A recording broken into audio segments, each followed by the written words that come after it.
सुने, मैं सामान बांध के आपके साथ चलूं? कितने दिन रहना है? हाँ, वो निक्की मुझे एक बात दस रही है। क्या? सुखचंद जी ऐसे बच्चे नहीं कि बगैर किसी वजह के थाने पहुंच जाते। दाल में जरूर कुछ काला है। मगर बापू इतना बड़ा झूठ क्यों बोलेंगे? समय बहुत बुरी चीज है निक्की, इंसान को कुछ भी करने पर मजबूर कर देती है। हाँ, ये तो बात आप सही कह रहे हैं। पर मुझे भी लगता है कि निम्मो जिंदा है। तो फिर बता दे बापू को। किस रिश्ते से? सुखचंद उसे कह सकता है, वो उसका भाई है। मेरे और उसके दरमियान जो रिश्ता है मैं उसे क्या नाम दूं? किस बरते में दुनिया से कहूं कि अगर आपको लगता है कि निम्मो दीदी जिंदा है तो खामोश रहने से कुछ हासिल नहीं होगा। बता दें दुनिया को कि आप उनसे मोहब्बत करते हैं।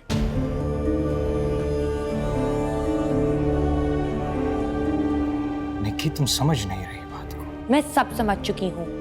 सुखचंद भैया जो कह रहे हैं ना जाने क्यों कह रहे हैं, मगर आप ये सब इसीलिए कह रहे हैं क्योंकि छोड़ें। ए निक्की, सुनो, बोलो, क्या कहना चाहती हो?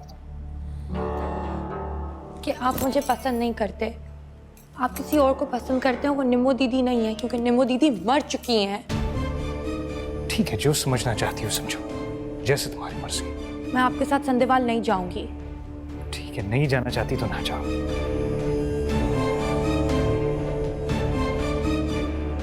क्या मुसीबत है।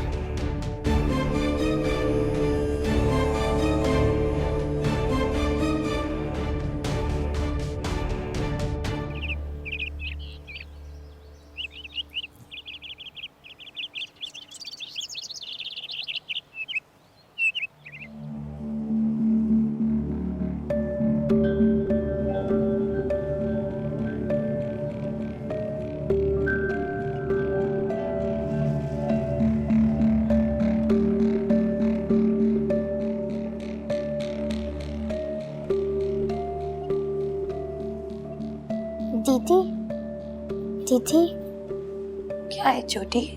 एक बात कहूँ, किसी को बताना मत। क्या?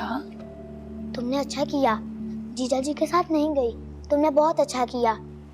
क्यों? क्योंकि निम्मो दीदी जिंदा है और वही है सिंधेवाल में। क्या? हाँ, मैंने खुद देखा है अपनी आंखों से। ये तुम क्या कह रही हो छोटी? मैं बिल्कुल ठीक कह रही हूँ। तुम्हारे विवाह के बाद वो आई थी, बापू ने उसको घर से निकाल दिया था। दीदी हाँ हाँ। और माँ ने कहा था कि हम उनको ढूंढ लेंगे, और बापू कहते वो मर गई है। वो नहीं मरी, वो जिंदा है। नहीं नहीं छोटी, ऐसा नहीं हो सकता। वो मर गई है, उसकी अर्थी हमारे सामने उठी थी। अरे वो जिंदा है। बापू ने उसको निकाल दिया था कि तू चली जा, और वो चली गई थी।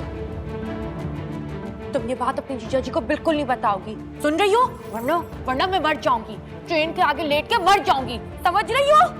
हाँ ठीक है।